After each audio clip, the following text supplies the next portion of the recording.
clean it with your tongue. That's what the food court manager said to my girls, and I swear the words stung worse than bleach on a cut.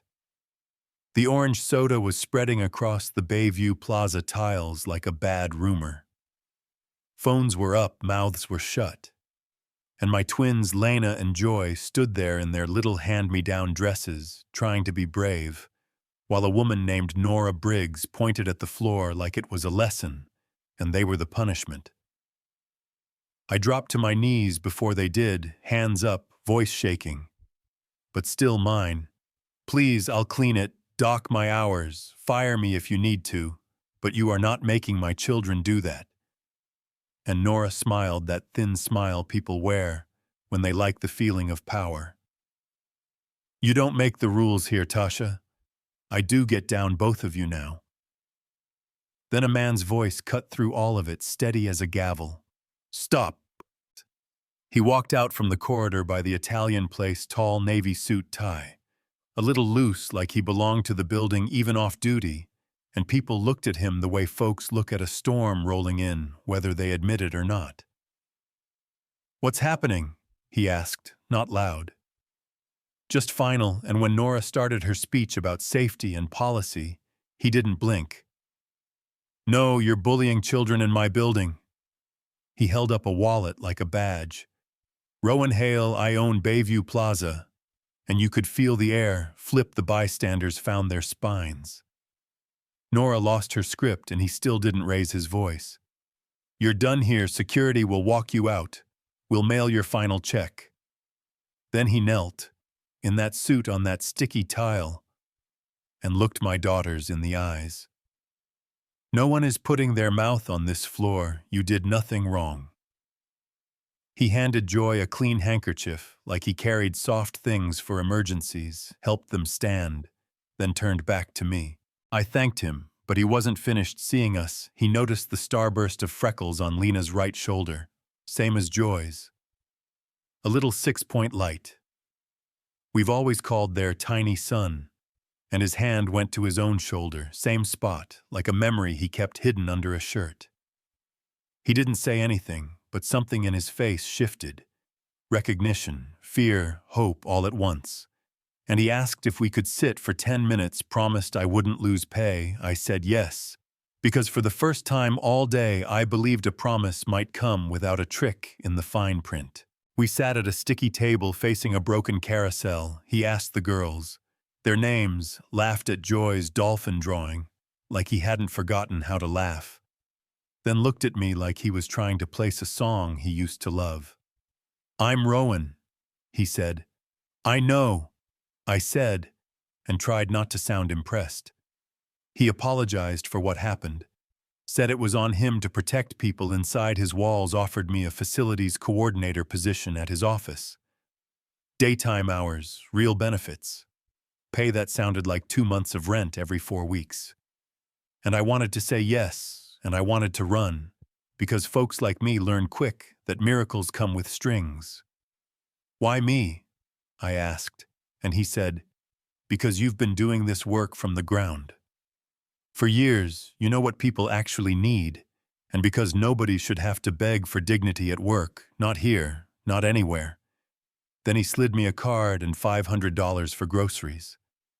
I pushed it back. He pushed once, gently, then let it sit like an invitation to breathe. Here's the part I didn't expect. When he looked at the girls again, his voice went careful. Is their father around? And I answered fast, maybe too fast. Not the way you mean. He nodded without judgment. Every kid deserves to know where they come from if it's safe.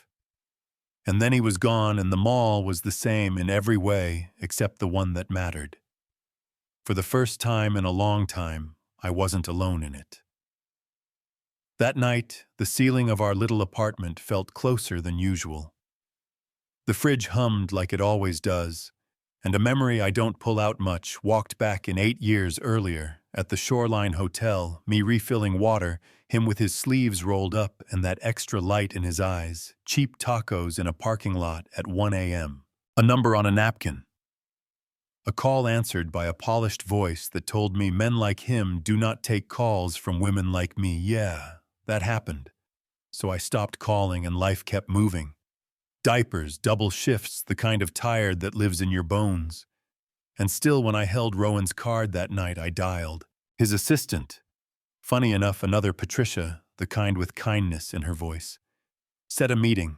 We rode an elevator that felt like it could launch into space, and when the doors opened on glass and sky, there he was at the window, trying not to look like a man, rehearsing how to stand by a window. He turned and I saw his face soften. "You remember me?" he asked, and I told him yes, from a night that was too good for the year I was having. He said he left his number. He waited. I said I called and some gatekeeper shut the door. We let that old hurt sit between us for one long breath. Then he said, "I'm sorry," in a way that didn't sound like PR. And we did the practical thing. Cheek swabs, a nurse who made science sound like story time. Because paper calms storms faster than feelings. 3 days later, I was in a stairwell that smells like bleach when my phone buzzed. 99.9% probability, Mr. Hale is the biological father. The words hit hard, not because I didn't know, but because knowing and being told land in different places. We told the girls over spaghetti, nothing fancy, just us and the truth. "He's your dad," I said. Joy asked, "For real, real?" Rowan nodded, "For real, real." And Lena stood, chin trembling like a little soldier, wrapped him in a hug that looked like it had been waiting in her heart for years. "I won't lie," I cried into the dish towel later. "You know what I mean." The twist came fast. 2 weeks and a phone call from the school nurse. "High fever's dizzy. Both girls looking gray." We ran to the ER tests, needles. Words you don't want. Rare autoimmune Kell antigen. AB negative. The doctor said the bank was searching, but we needed blood now. I wasn't a match. Rowan was perfect. They started the transfusion within the hour. He didn't make a speech about sacrifice. He signed the form and watched a part of himself travel down a clear line toward our daughters. By evening, their fevers broke, color returned, hope leaned back in 2 days later. Hope crashed again. Rowan donated again. He looked pale and stubborn. "I just found them," he said. "I'm not losing them now." And that was that. The girls stabilized. We went home with meds follow-ups, a chart on the fridge. Rowan color-coded like a coach. He showed up at 7 a.m. and 6 p.m., read bedtime stories in a voice that calmed the room. And when we went apartment hunting, he didn't shove it in my face. He just paid the deposit and handed me the keys like we'd both earned them. After the fear settled, he took me to a quiet dinner and said something men like him don't say often, because it costs more than money. "I don't want to be a visitor in my own life. I want to be in it with you, with them every day." He didn't pull a ring, then he pulled a plan. Hours that didn't break me, health insurance that respected their little bodies, a future that didn't demand. I trade love for safety. I said yes to the plan. Then later in our living room, with the girls watching cartoons, and the dog we didn't have yet. Snoring in my imagination, he pulled out his grandmother's sapphire.